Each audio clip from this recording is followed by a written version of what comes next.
Kasikin, isa na pong maulan na araw po sa inyong lahat. Kumusta kayo dyan? Na-blessed Sunday po sa inyong lahat. Welcome naman po sa ating YouTube channel. And of course, you are still watching Chicken Namnams TV. Mga kasikin, medyo napatagal po tayo sa patuka ngayon sapagkat, ayun nga, umuulan. Inuulan na naman yung ating umaga, mga kasikin. So, yung ating mga manok ay talagang kanina pa ito nakaabang sa atin, sa ating likuran. Yung iba, hindi ko alam kung saan gumagala at medyo, yun nga, maputik na naman dito sa ating yard. Just an ordinary day, mga kasiken. Magpatoka po tayo sa ating mga alaga at meron lang akong i-feature sa inyo ng konti kasi meron akong bagong inalagaan ngayon. Sobrang amazed ako, mga kasiken, sapagkat first time ko po talaga mag-alaga na sobrang linis na mga manok, mga kasiken, no? Yung talagang kanilang feeder ay hindi nila iniuputan, no? Sobrang napakaganda talaga nilang alagaan. Kaya ipakita ko sa inyo maya-maya. At siguro mamayang hapon din, mga kasiken, ay magbibigay po tayo ng Madre de Agua, no? Sapagkat tingnan niyo po ang ating Madre de Agua dito, mga kasiken, no? Sobrang ganda na po ng mga dahon. Sobrang healthy, mga kasiken, kasi nga pinutol natin yung ating mga Madre de Agua. At sa katunayan, nandito sila. Ayan. Yan, mga Madre de Agua. Nabuhay dahil sa sunod-sunod na ulan. Pati ito, ayan, sobrang ganda, no? So, siguro mamayang hapon, mga kasiken, ay magpapatoka po tayo sa ating mga alaga gamit po yung Madre de Agua. At surprisingly rin, mga kasiken, yung ating poste na ginamit dito, no, sa ating ranging net, ayan, Madre de Agua din po kasi ito. Ayan, tumubo na. So sobrang happy ko po, mga kasiken, kasi nga nabuhay. So magkaroon din tayo ng shade dito, no. Ayan, kaya so ngayon, ano pang hinihintay natin, mga kasiken? Samahan niyo po ako. Atin lang pakainin yung ating mga alaga nang sa ganun ay pwede silang makagalagala kahit saan sapagkat ayun nga, napakain na natin sila. So, as usual, mga kasiken, bago tayo magpatutuka ay tatawagin natin yung ating mga alaga gamit yung ating aesthetic na pantawag, no? Ayan. Ito yung tabla. Pinapatunog natin tabla, mga kasiken, para lalapit po lahat po ng mga manok. Ayan. Nandito na sa ating likuran lahat. Kompleto na sila, kaya ready na po natin silang bigyan. Okay.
Yan.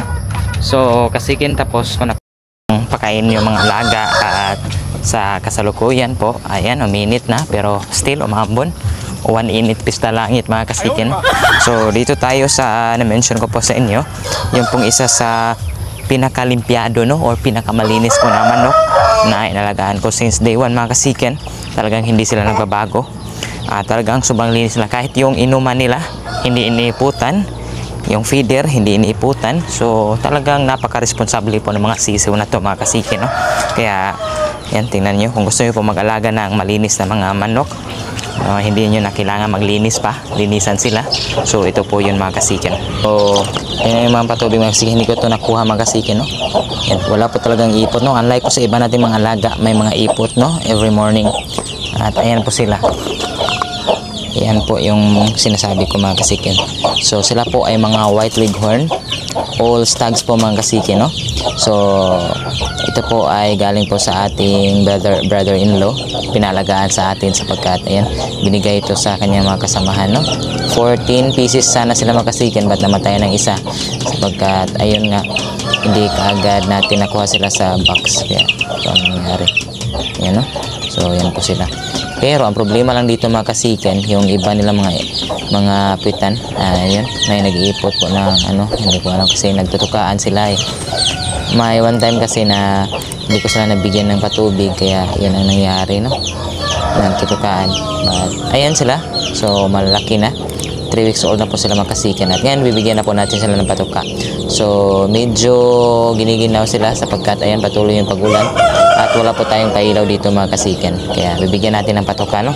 At siyempre babalikan natin sila mamayang hapon, tingnan natin kung talagang hindi ba nila maiputan yung feeder. Ready na po yung kanilang patuka mga kasiken, no? Ayan, ibibigay na natin ito. Okay. So dito natin ilagay mga kasiken, no? At again, mayang hapon is still dyan pa rin yan. Check natin. Ayan, so dyan ko inalagay mga kasiken. Ayan, mayang hapon i-check natin kung talaga nga bang wala pong ipot yung kanilang pakainan, no, o feeder. Ayan po sila.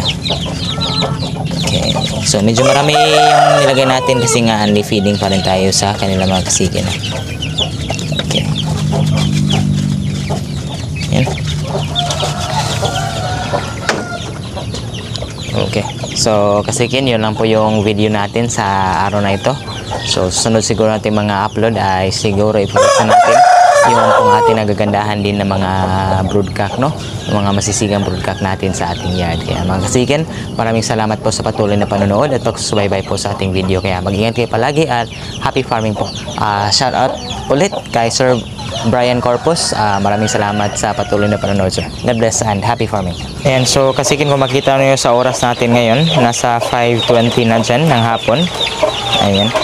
So ngayon ay magpapatoka na po tayo sa ating mga alaga. But bago yan, ipapakita ko po sa inyo yung pong sinasabi ko po sa inyo na sobrang disiplinado po, sobrang limpyado po ng mga sisiw natin. Ayan, nandito po. Ayan, tingnan nyo dyan mga kasiken. So ito po yung kanilang pagkaan. Ayan, sobrang linis, no? Wala talagang ipot ni kahit isa mga kasiken. Even yung kanilang patubig dyan, ayan, talagang wala, no? So ito nga po pala is mga white leghorn. So napakalimpyado po nila mga kasiken, no? Napakalinis. Responsable po ng mga sisiw, no? Hindi po sila umiipot dito sa kanilang patukaan. So hanggang magdamag yan mga kasiken. So bukas wala pa rin yung ipot. So ganyan sila katindi. Ayan.